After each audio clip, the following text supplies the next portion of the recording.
Here we go. Warning, incoming game over. Warning, incoming game over. Bonsoir. That sucked. That unabashedly sucked. I'm here with Laura Saba and Jordan Hachey. We're going to have a fun time tonight, despite the fact that that was very sucky and the fact that Discord is already rebelling on me and freezing constantly tonight. But I will be on it. I won't be able to be as active in the chat, so we'll have to have somebody else check the chat. But I am not going to go off of the screen where I can fix the Discord, and I'll try to be on it as fast as possible. But welcome to Game Over Montreal. The Canadiens lose 4-3 against the Boston Bruins in dramatic and stupid fashion. They're themselves to blame, and also things outside of their control go against them as per usual. We're going to talk about a lot of stuff tonight. We're going to talk about Cole Caulfield's hat trick. We're going to talk about how bad the PK is. We're going to talk about the refs, and we're going to talk about Sam Montembeault, Jakub Dobeš, and what the heck the Canadiens can do about this goaltending situation as we get closer and closer to the playoffs. Laura, how are you feeling? I'm upset. That was a really fun and exciting game, which was marred by a few instances, and then obviously the loss. But I have to say, it was one of the more entertaining Habs Bruins games we've had in the last couple of years, for sure. That's true. Jordan, how about you? Yeah, I'm just kind of annoyed. That's a few games in a row here where we've played pretty well, and then it just crap and at the end, and we don't win. And I'm sad, but also it's okay. It's again, I keep saying it, but a process. You like the process of these games. I'm getting a little sick of saying it, but it's still pretty good, and we get to go out of this game saying like at least we played well. Yeah, it never feels good to say it, but at the end of the day, like, it does kind of matter as they build towards something solid, and it does matter that they are outplaying these teams. Like that is going to matter as the season drags on, as the playoff march continues. We will talk about the good and the bad and the ugly of this game on the other side here, but first we're going to hear from our sponsor of the first period, Inchubishu. At the famous chateau at 4000 Rue Saint-Ambroise lies one of Montreal's coolest secrets, a glamorous Gothic jewelry store owned and run by women. Inchu Bijou isn't just a business. They've built a community that supports bold creativity and expression. When I was first introduced to founder Astrida Pisigomian's shop, I was floored by the detail, vision, and scale of what she's built from her own mind. I don't think anyone would call me goth, but I know an innovator when I see one. Along with building their own business, Inchu Bijou also hosts markets for vendors in their space called Marché Maleficarum, boosting their whole community. If you don't live in Montreal, explore inchubijou.com, where you'll find over 800 designs that range from affordable to bespoke. Check out Inchu Bijou right now, a Game Over partner from the beginning.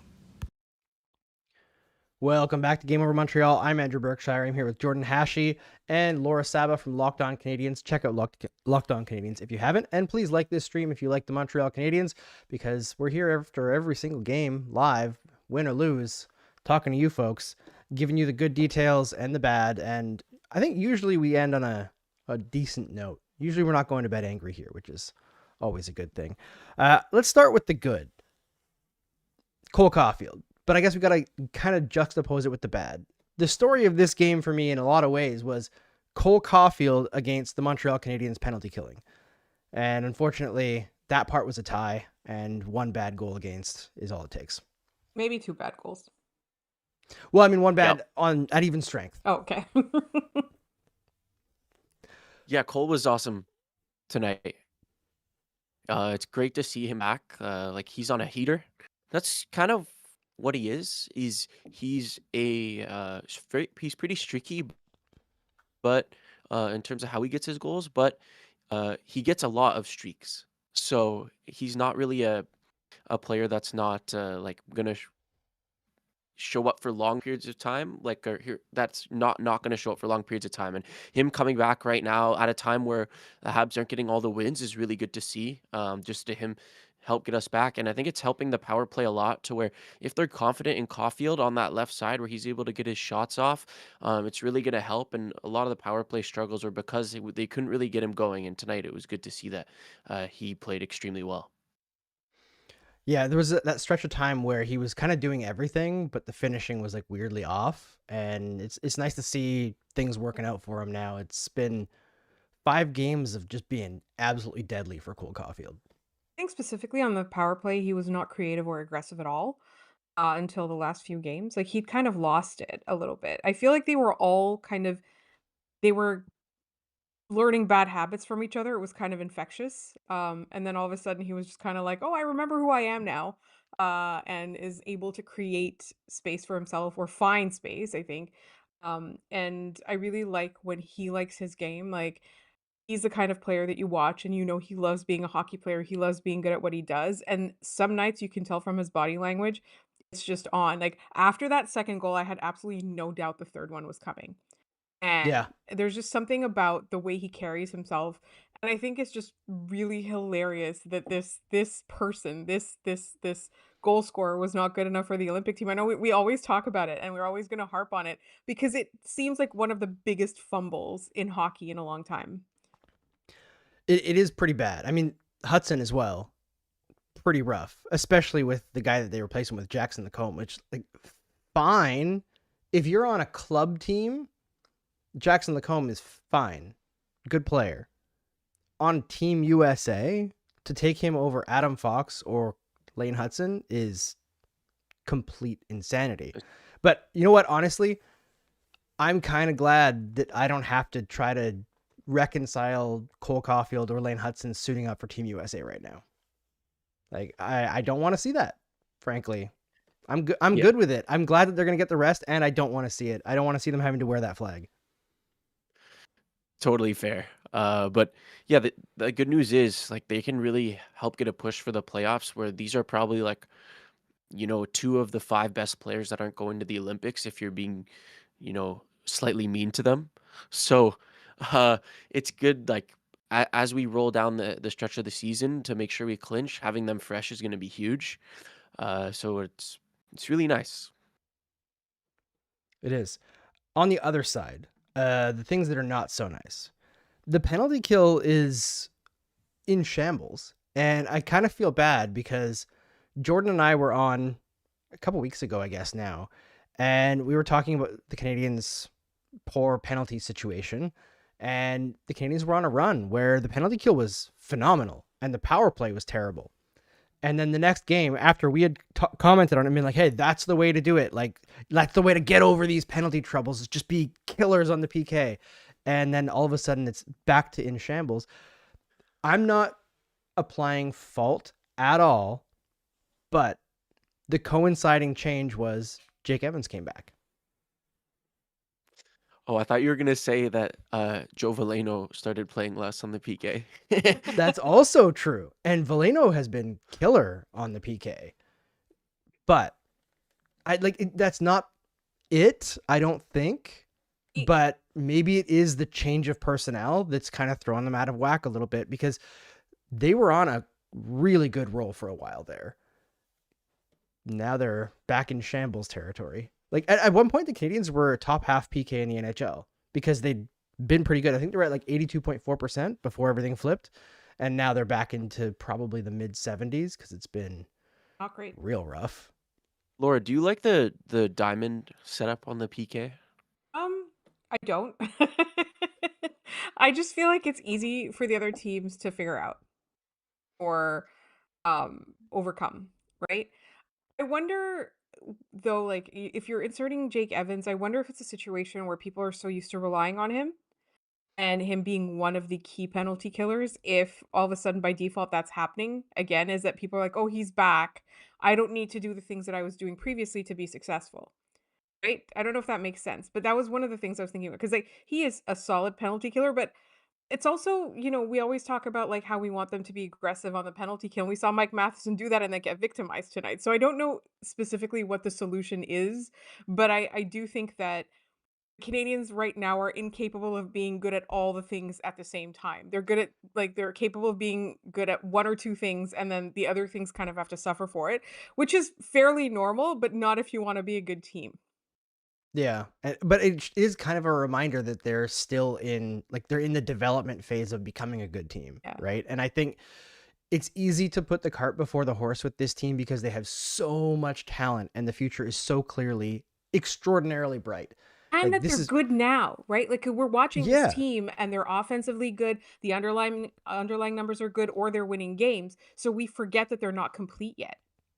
Yeah, and like the underlying numbers are good compared to the last several years, but they're mid overall, right? Like they're a mid-tier control the puck team and or control like the expected goals team, all that kind of stuff. They're in the middle, but they're continually progressing and getting better. And that's like the good take home thing, but they're not like an automatic playoff team yet. And that's what this year was supposed to be, right? Progress. Hopefully they make it. It wasn't a guarantee. Now they're in a spot where like it probably should be a guarantee based on the amount of points that they've accumulated. They should be in there. So people are getting impatient, right? And they want to see like, okay, now like show us that you're a guarantee. But that isn't what this team is. It's just like last year where it looked like they were going to fall on their faces at the start of the year. And then all of a sudden they looked like it was impossible they were going to miss the playoffs. It was like team of destiny stuff. And then when they got close to clinching, fell apart again.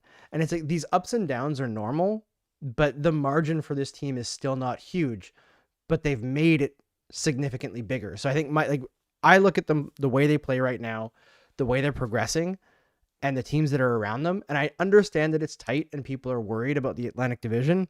I'm not worried about them because they're the best team of those teams competing for those spots. And there's a few spots that are going to go, like, because they're all so tight. Yes, that makes it difficult to stand out, but that means the pack, only one or two of those teams can fall out, right? Like the odds of the Canadiens being the ones that fall out and not Buffalo or Boston is extremely unlikely to me. Not just because I think Boston particularly is not a good team anymore. Like David Pastrnak tonight, he looks so overextended now that he has to do so much himself. Like he's a great player, but man, he looked rough out there tonight because he's like all over the ice trying to do too much. And the Bruins just don't have the horses. They don't control play, and they're also the team with the worst penalty differential in the entire NHL because they're slow, they hook a lot, they hit late a lot, and they get dinged for it a lot. They just didn't against the Canadiens because, let's be honest, no one does. Now that Morgan Geekie is regressing to the mean, I think that's another that's another I guess it's another thing that gives me reassurance a little bit about the Canadiens, but I'm still going to maintain being nervous up until the moment that they clinch. I mean, Yeah, that's the that's rational way to totally be a fair. fan. Yeah, I am also fairly confident that they're gonna stay above the line this year. I think they've been playing too well lately to not stay up. I think if you Yeah. look at it as an average, the way that they've been playing since the beginning of the season, they've played what, like now 52 or 53 games? They like if you look at the average way that they've played, like night in and night out, even if they haven't won, overall, like you were talking about, the process is working. The process is just taking longer than we as a fan base have patience for. And certainly me, right? Like I don't want to see them have made the playoffs last year and then regress this year, although that might have to be a reality that we deal with. And when we were talking about it in abstract in the off season, we're like, yeah, we have to, be ready for that. We have to manage our expectations. But now that it's a possibility, it's making me extremely angry. So I think one of the things that needs to happen is that Buffalo needs to come back to earth before I can feel a bit confident. And I really think that Boston, like we really need to see the results play out the reality of who they are on the ice. Yeah. And I'm confident that that will happen over time. And I think that the Canadiens are going to benefit quite well from players as good as Lane Hudson and Cole Caulfield not going to the Olympics. And I know they're not the only team that'll have that, but I think they have more big players that are going to get the rest. Like Mike Matheson won't go, Noah Dobson won't go. Their entire defense core is going to get a rest. Yeah. And that's a defense core, like the top four have been leaned on pretty damn heavily this year. Think of how many hits Carrier takes every game. Like that dude, fresh and healthy. Love that. Caden Gooley's going to get a nice rest. Hey, Kirby Doc, he can take another few weeks off. Like, he probably doesn't want that, but everybody's gonna be healthy at least. I think it was lucky we saw him come back and it was like just like a finger or whatever. I was very nervous about that. I don't know why why he allowed himself to do that. I don't understand. But you know, I think I was very relieved to hear when they said he was back on the bench. I think that was Jordan and my fault Yeah. again because we talked last game about how he needs to play more angry. I was like, no, not like that, Kirby. Needs to play just Yeah, inside the I lines. was yeah, I was scared right when he went to the locker room and like didn't come out right away. I was like, "Oh, goodness, not again. Like it's a broken finger or like something." I just went right to it and that would have been the dumbest thing I think we've ever seen for Montreal, but Kirby Doc also today went back down to the fourth line. I thought that was interesting that they put him down and kept Texier up there. I thought Texier was pretty good today. But Yeah. long term, I don't know if you want Kirby Doc on the fourth line. Yeah, I mean, I felt pretty dumb when I remembered that Texier was there because he'd been out the last 2 games, and for some reason I just like blanked on it because I didn't see why he was out. And you forgot that And he's part of the team. yeah, and like last game, the last post game, I was like, yeah, Doc's gonna get a nice extended run on that top line where he can try out. No, Texier is back, and like on merit, 100% Texier should be in that spot right now. Like that line's played very well with him, and they played pretty well tonight too. Did you notice, this is something I noticed throughout the game, is that whenever Texier was on the ice, it took 2 Boston Bruins to contain him, right? And that, I think, did help, a little bit free up the others. I really did notice it was somebody that they're actively scouting against, which if you had told me this a couple of months ago, like, not just that this guy would be on this team, but, like, he would be one of the people that, like, gets Placanitz, I didn't I did not, I would not have expected it, but, that also does give the option of double shifting or switching them around a little bit, like, mixing it up. I do think that long term, Kirby Doc might be the one that ends up on that line, but I think the way that Marty was thinking about it was, "If it ain't broke, don't fix it," right? Yeah, and especially right now where there's been like so much tumult this season with all the injuries, like especially if it ain't broke, don't fix it. Like, If it ain't and broke, don't give Kirby Doc an opportunity to break it, is the yeah, way that they need to operate. I and think I maybe feel you bad for aim Doc a little, but what can you do? yeah. I think maybe you aim for after the Olympic break for like him to try and back up there. I think that would be smart. Like if he's playing well heading into the Olympic break, maybe after that you can try him up there for a bit and see if it goes well because I do think the ceiling with Doc on that line is definitely higher. I think most people can agree on that, but I do think on a game to game basis that Texie is going to have more consistency on that line at least for right now.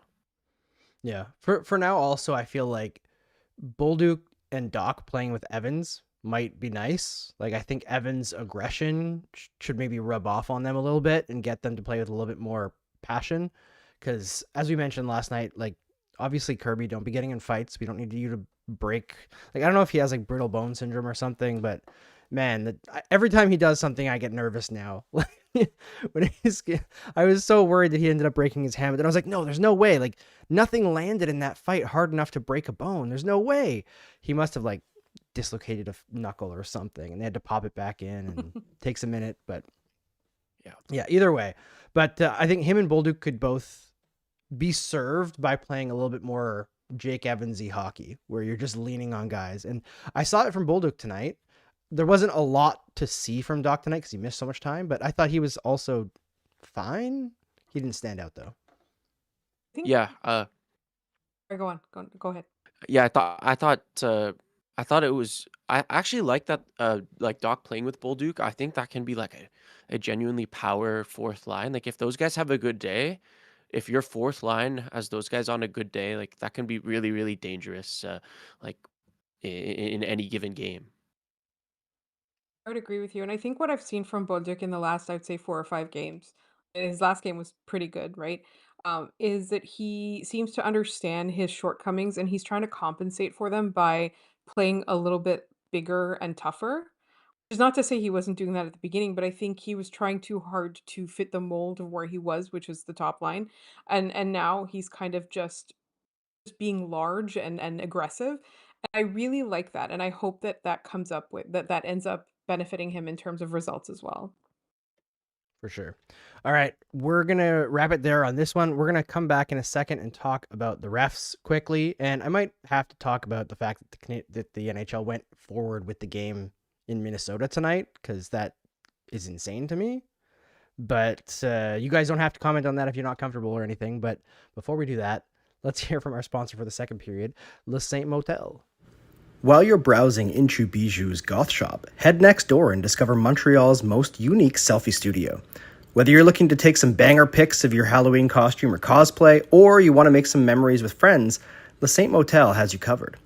Experience their bombastic decors that are always changing, hop in the ball pit, and take advantage of their extensive and flexible on-site lighting. Head to lesaintmotel.com to book your time in the studio, book private time where you and your friends will be the only ones allowed in, or book the space for an event. The dedicated, caring staff will make sure that you have a good time. I do have one warning for you before you book. If you have kids, they won't want to leave. Whether you're at Le Saint Motel or in Bijou, tell them Game Over sent you. Welcome back to Game Over Montreal. I am Andrew Berkshire. I'm here with Laura Sava from Locked On Canadiens and Jordan Hachey, who are helping me go over this game from the Montreal Canadiens against the Boston Bruins, where they lost 4-3 in a game they should not have lost. But unfortunately, they gave up 3 power play goals, several of them on plays that probably shouldn't have been power plays to begin with. But that's what we're getting used to here on Game Over Montreal and in the Montreal Canadiens fan base, because it's been an all-season situation. And I refuse to buy into the conspiracy-minded stuff because I have tracked the entire Atlantic Division, and I know it's not a Gary Bettman hates Canada thing, because I've seen the fact that the Ottawa Senators are a team that outdraws other teams in every single situation and still loses all the time, which is very funny. But it's rough out there. The Boston Bruins are the most penalized team in the league, the team with the worst penalty differential in the league. They take a lot of penalties. They don't draw very many penalties, and yet got the majority of the power plays in a game where, for the most part, at 5-on-5, they didn't touch the puck that much. It's getting to be a little bit farcical, and I'm struggling to take things seriously. I've been mentioning since like last year's playoffs that it feels a lot more like WWE than a professional sport. It's not, they're not making a good argument to move me away from that opinion. It feels so managed that it's embarrassing. Yeah, when I saw that too many men, that was like they had the puck right by the bench, and there was clearly 6 players on the ice. The broadcast even mentioned it, and then nothing happened. And then either we gave up a goal like 30 seconds later, or was it we got a penalty 30 seconds later? Or no, both. That was the time. It was both. It was both. God. Right after you miss a blatant too many men call, and the puck's right there. You can't tell me they didn't see that, man. That really pissed me off. It was a rough one. Yeah. And it wasn't the only too many men, because there was this right after they got ahead. The Bruins had at least 7 guys on the ice in play for about 8 seconds. And then after that, they did another messy line change, and there was tons of guys on the ice. It was all over the place, and they don't call it. I don't understand what exactly is going on. I'm going to keep digging into it, but the situation specifically with the Canadiens in third periods is alarming and makes no sense no matter how way I slice it. Like, no matter what way I look at it, it doesn't make any sense. I don't know if you've gotten a chance to read it, Laura, but the Canadiens are drawing like about a third of the power plays in third periods all season long. Yeah. I think one of the things that is a theory, right? It's not like, we know the officiating is incompetent. We know that their mandate is to manage the games rather than protect player safety. Like, we know this, we've known it for a long time, right? But one of the things that I think might be the difference now is that the Montreal Canadiens are a good team, right? They're a good team, they're a fast team, and I feel like the calls maybe might not be going in their favor or specifically going against them, because the officiating might be like, okay, I need to make this a bit more even. I need to make this a bit more fair, right? And I wonder if that's it now. I don't know. Like, I know they're incompetent. I know that, you've done the work, right? And I also just think that Montreal Canadiens aren't necessarily helping themselves. No. They're not. We have to be like their PK has to be better and they have to be more disciplined. Like there are a couple calls where I'm like, come on. They're gonna call even phantom calls against you. Like you cannot be skirting the line this much. But I really just I feel like the Habs have it cut out for them. I don't know what you do. Like what do you do? Like do you call the NHL? Like do you put pressure? Like do you start complaining? I don't know. Yeah. I feel like the biggest thing that the Canadians are going to need to do is figure out the PK, obviously. But beyond that, I feel like Marty has to talk to the players and like figure out a strategy for getting over the frustration. Because there was a point tonight where I thought for sure Slavkovsky was going to take a frustration penalty because it was like 4 shifts in a row. He was just like every play he was getting hit, puck's nowhere near, hooked down as he's going to like chase after a loose puck, hit behind the net, like hit from behind, tripped, like 2 guys tripping him at the same time, like ridiculous garbage. At one point, Lane Hudson gets hit behind the net, and then there's 2 Bruins in there. One Bruin decides to do the old like junior high school boys screwing around thing and goes down on his hands and knees, and the other one pushes Hudson's shoulders and he falls over and his like feet skates in the air. I was like, what is this comedy? Like this is like Three Stooges shit, not the NHL.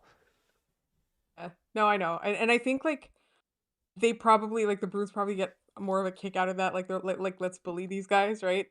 It's probably something the Canadians think of as well. But to go back to Slavkovsky, it's just interesting now that he's emerged as the breakout star of the season and he has become so instrumental that the last I would say 7 or 8 games, how much the other team targets him. Not just defensively, but also just to like, you know, pick on him a little bit. And I know he's been a little bit quieter in terms of the score sheet. And I think that's it. It's that the teams have kind of just learned to take him seriously and adjust and try to defend against him. What the Canadians need to do is figure out like, who comes out and sneaks around and is the person that makes the impact while everybody's focused on him. Yeah, what Yes. I've noticed from Slav recently is he's holding the puck a little bit too much. Like he's a little bit too patient with it, and he seems to be getting caught quite a bit. And I think it's like he gets the puck, especially in the neutral zone and defensive zone, and he stops and surveys the situation. And you can kind of do that for like a half second or a second, but he's taking like 2 seconds, 2.5 seconds, and teams are catching him at, and he's turning over the puck a lot. So I think there is like, he's being watched more closely and he's definitely being checked more aggressively, but he is also being a little bit too hesitant. I think he's just got to make quicker decisions. Yeah, we kind of, I don't know, at least for me, I seem to forget once in a while that, I mean, he's still 21 years old. He's still figuring this out, and even though he has broken out this year, even though he's been really good, uh like he still has a lot to learn, and like on a every shift basis, he still like doesn't have it fully together like all the time. And once he does, because like this is still him developing and he's playing this well, like it's going to be real scary what he can really develop into in maybe like 2 or 3 years. Yeah, it's gonna be nuts. Especially like he's still growing. Like he's getting bigger. He's getting like that man strength, and another year of working out with Mike Matheson. It's gonna be crazy. Who we didn't even mention, the Matheson changeup on Caulfield's first goal was beautiful. That was crazy. I can't believe Mike Matheson still has haters in this town. The dude does me off so everything you much. could possibly ask for. He makes almost no money for the kind of player that he is. Like he's done it through the rebuild. He's taken it on the chin from the fan base for years now. Andrew, Dude's he made awesome. one mistake one time. Kill him. Run him out of town. He Run him was outta so here. good today. I was He was so good. incredibly impressed. So good. That diving play on the 2-on or on the penalty kill when he's 2-on-1 and he perfectly dives and swipes the stick. Oh, so good. So good. Yeah, Incredible. I love him so much. Great Matheson games are like, this guy's going to be a Hall of Famer. Like he's so good. And like most nights he's not that, but great Matheson games are something else. He just like when the hockey sense clicks with his skills, It's nuts. All right, let's switch gears. We're gonna talk about more depressing stuff now. I apologize. We got to talk about the goaltending. Welcome back to Game Over Montreal. I'm Andrew Berkshire here with Laura Saba and Jordan Hachey, and we were talking about Sam Montembeault tonight. The vitriol is out in full force. I am a little confused about how angry people are at Monty versus how willing everybody is to give Dobesh a pass. I understand part of it's about experience level, but I saw a lot of calls for like ride Dobesh into the Olympic break or like Monty needs to get out of here.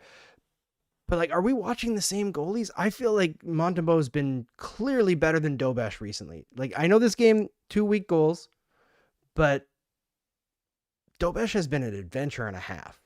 And I do not trust going to him right now. Yeah, me neither. They're in a bit of a pickle here, because this Feels that way. one was really rough. That the tying goal he really should have had, and then the leading goal he really should have had. So it was rough, but yeah, Dobish is still like pretty low save percentage on the season. His last game, was it against Buffalo he played on Tuesday last week maybe, And he played and it against Buffalo too. It's his first back-to-back this season. No, it's his okay, first back-to-back since Laval. Sorry. and Yeah. uh I thought like Dobish wasn't great in his last start either. So it's scary, and I also like I've been seeing like people want to see if there's a move that can happen for us in goaltending. Like, what can we do this year? I think there's no reason to give up assets, to like, or at least like big assets to try to get a goalie to fix us this year when like we have Fowler coming up, and I don't know if you want to call him up again. Like the whole point with him coming up was just to help like relax things and stabilize it, but he can't be the savior this season. That's just too much on a rookie goaltender.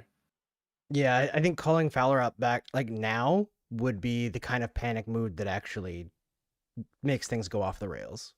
Like, I understand it because he has been the best of the three goaltenders, but I think they got to kind of just keep going here and see if things figure out themselves. Like, I want to give Dobesh the chance to get his groove back a little bit because we know that he can play a lot better than this. But I don't know. I feel like we're being a bit hard on Monty here because I didn't like either of the last two goals, but even the tying goal, it was still like a broken play, a backhand in the low slot. Backhands are tough to read. He should have had it. I would have liked for him to have it, but it wasn't like a god awful like banana goal, right? Like, it's not like the fourth goal was worse for me because it was way far out. And like you just have to have that. It's too fast off the face-off to not be ready. You got to be engaged, especially after just giving up a goal. I think it was But 15 seconds apart, right? yeah, Yeah. My question was like, or what I'm trying to ask myself is, how did Samuel Montembeault play before those two goals? I feel like he was good, but I don't necessarily think that, the like that doesn't negate the two goals, you know? And if yeah, you're a goalie who is going to be relied upon to save the games and to, yeah, this was absolutely unnecessary. If he had had those two goals, we would be having a very different conversation, right?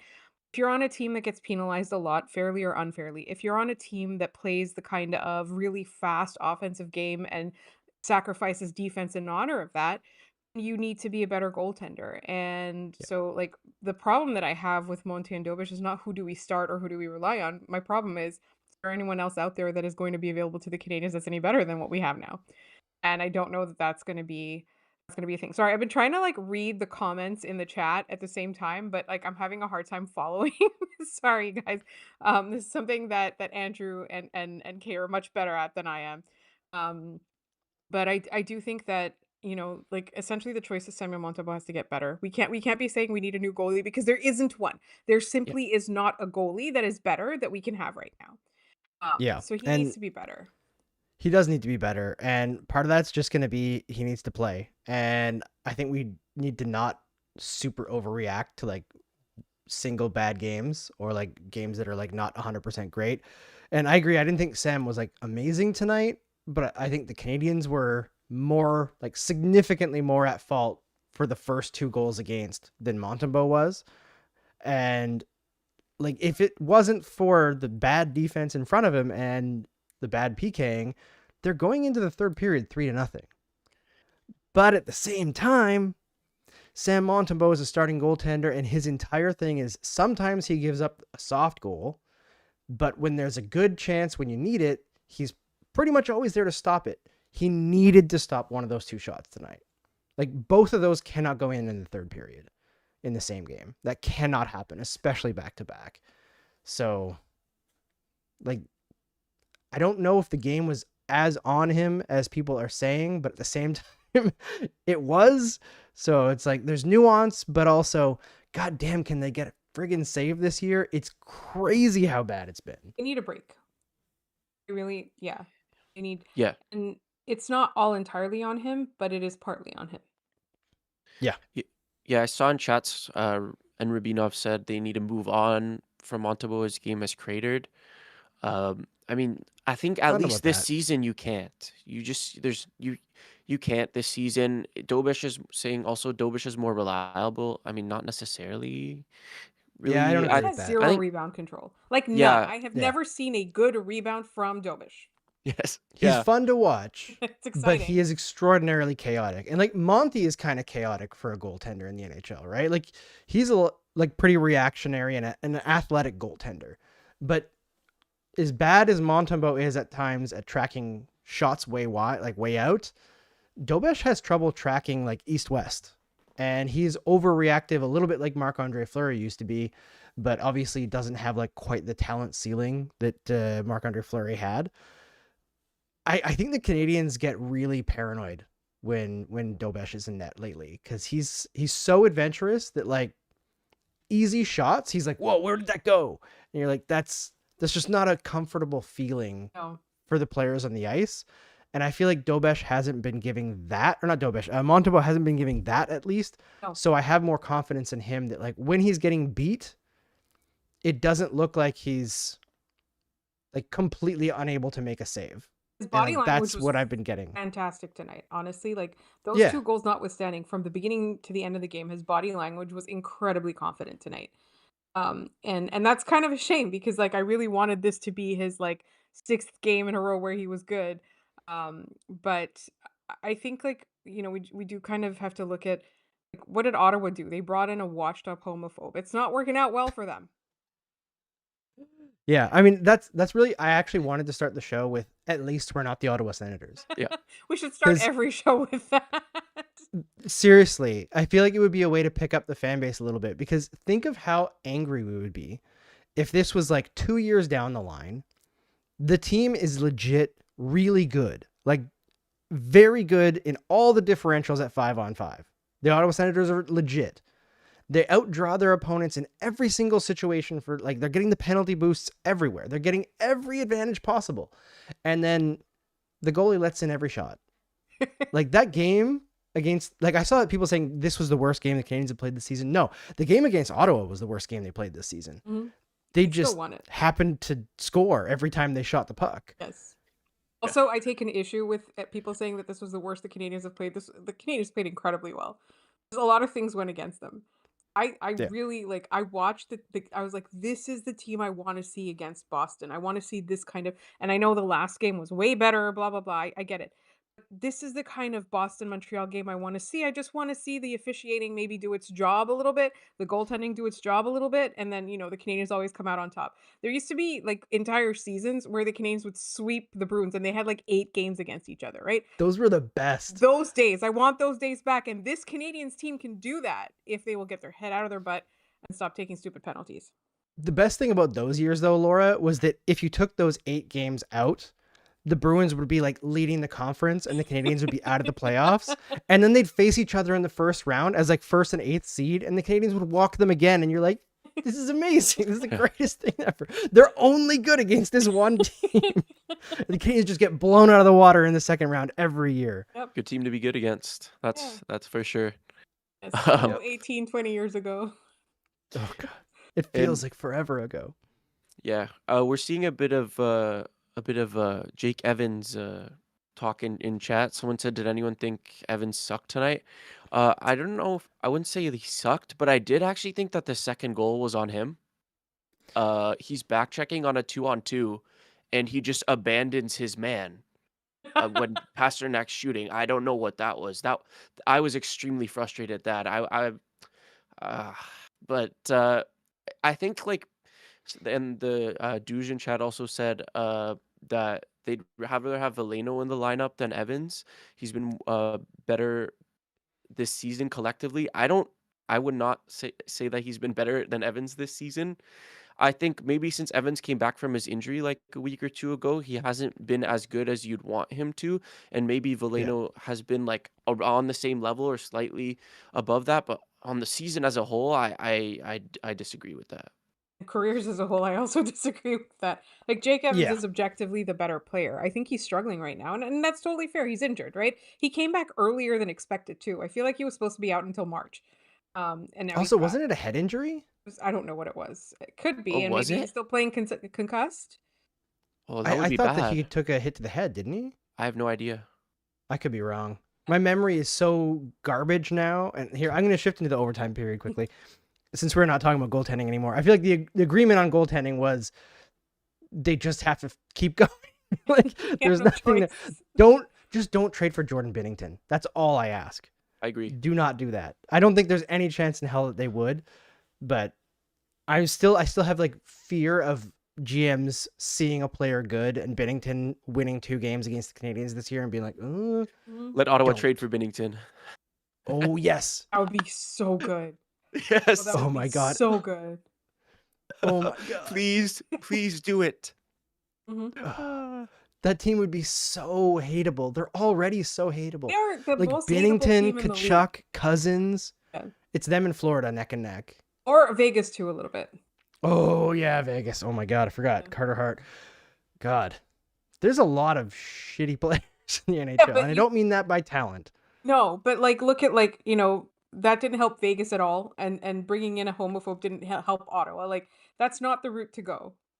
No, it's really not. Also, I forgot to comment on it earlier, but the NHL should have canceled that game in Minnesota tonight. Yes. It's crazy that went on Or with what's postponed it. going on there. I agree. Postponed it. Yes, postponed it. Like the NBA did, and usually the NHL follows the NBA. They should have this time. That's pretty embarrassing. But the NHL is pretty good at being embarrassing.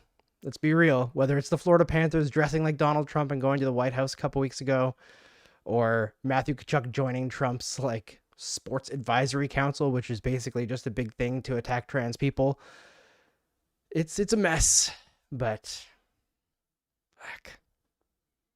It's wild. I think it's supposed to be Hockey Day in Minnesota today. And I feel like that's even more of a reason to cancel. That gives even more visibility. I know it was also partly for safety, but and to honor somebody who was murdered. But I also just think that like it gives it more visibility. And instead I think they let it go on because it's Hockey Day in Minnesota. And I was just like, Yep. what planet are you on? Yeah, like who Yeah. in I mean, Minnesota that's the wants to go NHL. to that game right now? I would be really curious to see what the attendance is for that. I don't know. I mean, because it's Minneapolis, St. Paul, right? Is Yes, and they where play in St. Paul. they play in St. Paul. So it's like there's some level Mm. of separation for the arena. So like maybe you're probably getting mostly like suburban folks too, but the suburban folks have been out in the streets Hmm. in Minneapolis. So like there's what 50,000 people in their general strike yesterday. Oh wow. Like people are out there, and I think it's just too serious to let like a hockey day in Minnesota take precedence over like the actual events of the world. But that's where we're at, unfortunately. Outrage says, it's not fun being an American right now. I have a friend in the SPM area and my nerves have been wrecked today. Yeah, I mean, I feel like that's all of us, right? Yeah. Mhm. Like, I don't think anybody's processing things normally. I don't think human beings were meant to like see this stuff and then like scroll down and be like, oh, funny cat video. Like Yeah. the bounce back and forth is jarring, right? And I feel like it's okay for us to acknowledge that. Yeah. Yeah, that was All right. not fun to watch. No, it was not. Back to hockey though. Robert Rice says, I can take Montreal losing both to Colorado and Buffalo next week, but I need the Habs to crush Vegas like 9-1 on Tuesday. I cannot take them losing to Buffalo again. I agree. I'm sorry. I cannot can't do it. Nope. 3 times in a absolutely not. month? We Nope. can't. No. Yeah. If they outplay Buffalo again and lose, I'm going to be so mad on this show. Did they outplay them on Thursday? Yeah, both times. Oh, we Yeah. killed them on Thursday. Yeah. Um, Both games at 5-on-5, they like more than doubled them up on expected goals and scoring chances. I feel like the first one, I thought the Canadians didn't play too well. Yeah, they didn't finish very well, but at even strength, it was not even close. And I do It's just remember that now. Buffalo counterattacks as like their main way of Yeah. attacking because they suck, right? Because when you're That's how the stuck in your own Canadians zone used all to the win time. games. Exactly. That's why I know that they suck. I do remember now that Buffalo only played for like 20 minutes on Thursday night, and the Canadians really murdered them. But yeah, I can't take a loss to a franchise like Vegas, and I can't take a loss to a team like Buffalo. Fair. Yeah, Yeah. I think that's fair. And what was the other game? Colorado. Oh yeah, they're probably gonna lose That's a that. scheduled loss. I'm sorry. 7-1. It is what it is, you know. How many games has Colorado lost this entire season? Is it something like 7? Yeah, it's under 10, which is crazy. Yeah. The run they're on. I don't even know how to explain that, but you know, it's gonna end up being that's the one they win and they lose the other two. That'd be nice if we beat Colorado. No, It's Yeah, doable. nice feather in the cap. I'd rather sacrifice Wait, that is it a and home beat- game? So would I. Yes. Yeah, because they've already lost in Colorado this year. Yeah. That was Okay, the so just 7-1 game. Match Matheson on McKinnon all night, and we're good. Let's see. I only know that because I have a couple of friends that won tickets to that game, and I'm like, of course the giveaway is a ticket against Colorado. Oh man, that's like at least Kay when she goes to the Habs Colorado games, she can still enjoy the Colorado Right. winning. Yeah. I mean, I think Colorado's not impossible to beat. They could beat them, but they are going to Yeah. need a goaltender to show up. Easier said than I think done. Colorado's a Dobish Yeah. game. I think Colorado's a Dobish game. You need that energy for Colorado. The chaos. Yeah. As long as it's a shooting game, as long as it's a game where they don't pass it around too much. That's what they. All right. We'll probably end it there. I think we're all tired. It's been a long day for everyone who's paid attention and doom scrolled along. Thanks for joining us here on Game Over Montreal. Thanks to Laura for coming on from Locked On Canadiens. Make sure you check out Locked On Canadiens. And thanks to Jordan because we're having fun with him here, our new member of the Game Over team. All right, Yeah, folks. thank you guys. Thank you to the chat as well. We appreciate you guys. And we'll see you for the next one, which is the Colorado game. Is that the next one? Another loss? We'll get over it. They'll make the playoffs. Don't worry. We'll see you on the other side.